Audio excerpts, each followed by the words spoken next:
ভক্তের যদি কোনো অভাব থাকে ভগবানের মন্দিরে যেতে হয়।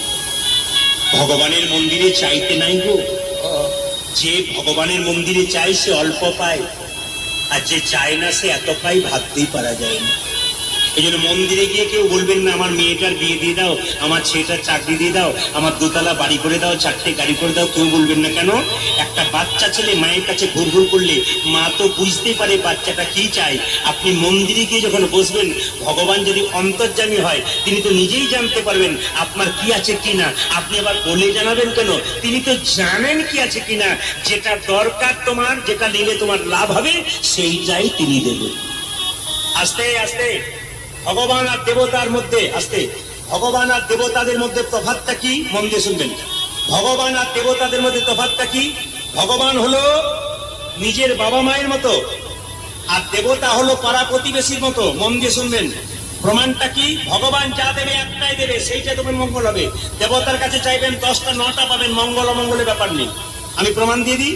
যেমন আপনার বাড়ির ছেলেটা আপনার বাড়িতে একাতে আছে, আপনি কাজে গেছেন, বাড়ির ছেলেটা একটা আইসক্রিম খাবে, 10 টাকার নোট নিয়ে গেছে, 2টো আইসক্রিম পাওয়া যায়।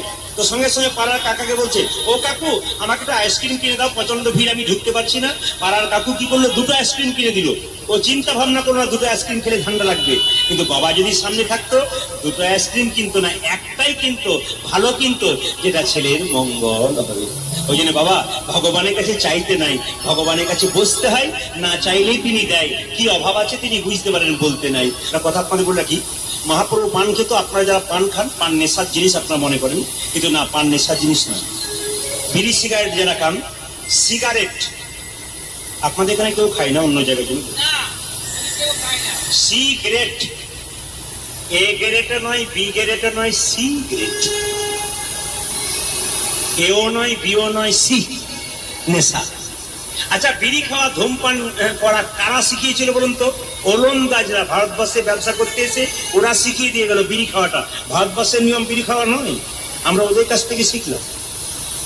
এখন আবার দুর্গা পুজোতে এবছর ঘুরছিলাম এক জায়গাতে, নাম করব না, রাত্রিতে গান করে ঘুরছি, তো 15-16 বছরের মেয়েগুলো পর্যন্ত কি টান দিচ্ছে। আমরা যাচ্ছি পেরিয়ে, তখন ভোর 4টে ভাবছে, বললাম ফাঁকা হয়ে যাবে। বাবা ফাঁকা কেন? তোমার তো ঝাঁকে ঝাঁকে কিলবিল কিলবিল করছে। ওর ফাঁকও দেখছি আমার ভক্ত প্রচুর আছে, কম বয়সে গুলো। প্রদীপ পাল নয়, যাচ্ছে আর কি, প্রদীপ পাল নয়, সব এসে প্রণাম করছে ওই ঝাঁকে ঝাঁকে। ওর মধ্যে 2-4 জন মেয়ে, অবাক হয়ে যায় মেয়েগুলো। কোন জায়গায় পৌঁছাচ্ছে আমরা, এটা আমরা অবাক হয়ে যাচ্ছি। না না, আমরা দেখলাম আর কি। বাবা কিছু মনে করবেন না, পান আপনারা খেতে পারেন। মহাপ্রভু পান খেত, কিন্তু পানের সঙ্গে যখন আপনি মশলা দিয়ে দিলেন তখন নেশা হয়ে গেল। মহাপ্রভু সন্ন্যাসের আগে, এইদিকে মহাপ্রভু সন্ন্যাসের আগে পর্যন্ত পান খেত, সন্ন্যাস নেওয়ার পর পান খেত না। পানের মধ্যে আপনি যখন মশলা দিয়ে দিলেন তখন কিন্তু আপনার ওটা নেশাদ্রব্য হয়ে গেল। কিন্তু যখন মশলা দেবেন না, শুধু পান খাবেন, আপনার লাভ আছে। আচ্ছা মায়েরা, পান গাছের জন্ম কোথায় জানা আছে? একটু বলি। পান গাছের জন্ম কোথায়? বলছে সমুদ্র মন্থনের ফলে যখন অমৃত উঠে এসেছিল, দেবতাদের সঙ্গে অসুরদের যুদ্ধ হচ্ছিল অমৃত দিনে, 1 ফোঁটা অমৃত ভাণ্ড থেকে মাটিতে পড়েছিল, সেই অমৃতের বিন্দু থেকে তৈরি হয়েছিল পান। আচ্ছা মায়েরা, অপরাধ নেবেন না, বিয়ের সময় যখন ছেলে বিয়ে করতে যায় তখন মেয়েটাকে পিঁড়িতে বসিয়ে 2 চোখে 2টো কি দেওয়া হয়? বাচ্চাগুলো বল কি? যাক, বাচ্চাগুলো মানে এরাও কম জানে না। আচ্ছা মায়েরা, কেউ বলতে পারবেন যাদের বিয়ে হয়েছে পান ঢাকা দেওয়া হয় কেন? আপনাদের কারো বিয়ে হয় নাই বোধহয়, নাকি? পান ঢাকা কেন দেওয়া হয়? এইদিকে দেখানের তত্ত্ব আছে, কিন্তু পানটা ঢাকা দেওয়া হয় কেন? পান হচ্ছে যোগ মায়া। যখনই পানটা সরিয়ে মেয়েটা স্বামীর মুখ দেখলো, তখনই মায়ার যোগ হয়ে গেল। এই গানটি এক জায়গায় 25 তারিখে গেয়েছি, লক্ষ্মী পুজোর সময়। একজন ভদ্রলোকের বাড়িতে বাসা, উনি বয়স্ক লোক, বলছে বাবা প্রদীপ, তুমি যে বললে পান ঢাকা দিলে পান সরালে মায়া হয়, আমার 3টে ছেলে 3টে বউ মায়ায় নাই খালি ঝগড়া করে বেড়াচ্ছে। বললাম কাকা বাবু, মায়া থাকবে কি করে? পান ঢাকা দেবার আগে রাস্তায় কতবার দেখা হয়ে যাচ্ছে, এই জন্য আর মায়া। আবার আবার আবার আবার এইদিকে, হ্যাঁ মজা আছে। তত্ত্ব আছে, মজা আছে। আবার দেখবেন এখনকার মেয়েরা স্বামীর নাম ধরে ডাকে, আপনাদের এখানে নয়, অন্য জায়গায় দেখবেন ছেলের স্বামীর নাম তাপস, শ্বশুর মশাই শাশুড়ি মা বসে আছে আর তার সামনে হচ্ছে এই তাপস। কি ডিজাইনের ডাক, ঠাকুমা নাতিকে ডাকছে এ তাপস, কি ডিজাইন। না না, এইদিকে আমার কাকিমা বেঁচে আছেন, 60 বছর বয়স, এখনো স্বামীর নাম করে না। এখানে বয়স্ক মায়েরা অনেক আছেন, তারা স্বামীর নাম করে না।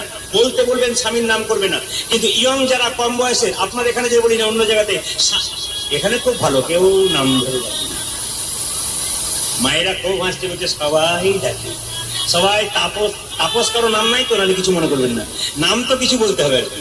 তো লক্ষ্য করো মায়েরা, আমার কাকিমা গুরুমন্ত্র নেয় নাই, বলছে প্রদীপ আমি গুরুমন্ত্র নিয়ে নাই, ব্যবস্থা করে দে। বললাম আমার গুরুদেবকে রেখে দিচ্ছি, তুমি নিয়ে নেবে। আমার গুরুদেবের কাছে মন্ত্র নিয়েছে, গুরুদেব বলেছে মা গুরুমন্ত্র জপ করার আগে 3 বার মহামন্ত্র জপ করতে হবে। সবাই সে এখন গুরুমন্ত্র জপ করবার আগে 3 বার মহামন্ত্র জপ করতে হয়, তারপর গুরুমন্ত্র। মহামন্ত্রের উপরে কিছু নাই, মহামন্ত্র সব চাইতে বলে হরে কৃষ্ণ কৃষ্ণ কৃষ্ণ হরে হরে, হরে রাম রাম রাম হরে হরে। আমার কাকিমার কাছে গেলাম, কাকিমা গুরুমন্ত্র নিয়েছো, নিলাম বাবা, কিন্তু এক জায়গাতে গন্ডগোল হইল। বলে কি? গুরুদেব বলেছে মন্ত্র ভজন 3 বার করতে হয়, আমার অসুবিধা কোথায়? বলে কোথাও অসুবিধা নয়। বলে তাহলে এক কাজ করো, তোমার অসুবিধা কোথায়? বলছে এক জায়গায় অসুবিধা, মহামন্ত্র নাম জপ করতে বলেছে, ওটা আমি পারি না। বলে কেন পারো না? এক জায়গাতে গিয়ে লেগে যায়। কোন জায়গায়? হরে কৃষ্ণ কৃষ্ণ কৃষ্ণ হরে হরে। তারপর তুই বুঝতে পারছো তোর কাকার নাম কি বটে? হ্যাঁ, কাকার নাম কি? রাম। ওইটি আর বলতে পারে না। বললাম কাকিমা কোনো অসুবিধা নাই, তুমি বলতে পারো স্বামীর নাম, কোনো অসুবিধা নাই। বলছে তুই যতই কীর্তন কর, লোককে বোঝা, আমাকে বোঝাতে পারবি না। 13 বছর বয়স আমার বিয়ে হয়েছে, আমি বুঝবো না, তবে তোমাকে তো হরিনাম করতে হবে। বলছে আমি কিন্তু চালাকি বুদ্ধি করে নিয়েছি। বলে কিরকম? তুই তো জানিস 7টা ছেলের মধ্যে একটা ছেলে, 7টা ছেলে মরে যাওয়ার পর একটা ছেলে হয়েছে, তার নাম ফেলারাম। আজ থেকে আমি সিদ্ধান্ত নিয়েছি হরে কৃষ্ণ কৃষ্ণ কৃষ্ণ হরে হরে, হরে ফেলার বাবা, হরে ফেলার বাবা ফেলা। বাবা রে, কি তোমার বুদ্ধি কাকিমা, তোমার ঘটে দারুণ বুদ্ধি গো। না এরকম বুদ্ধিমান। আমি বললাম কাকিমা তোমার কাছে দারুণ জিনিস পেলাম। যে রাধা রানী কি, শ্যাম সুন্দর কি, মদন মোহন কি,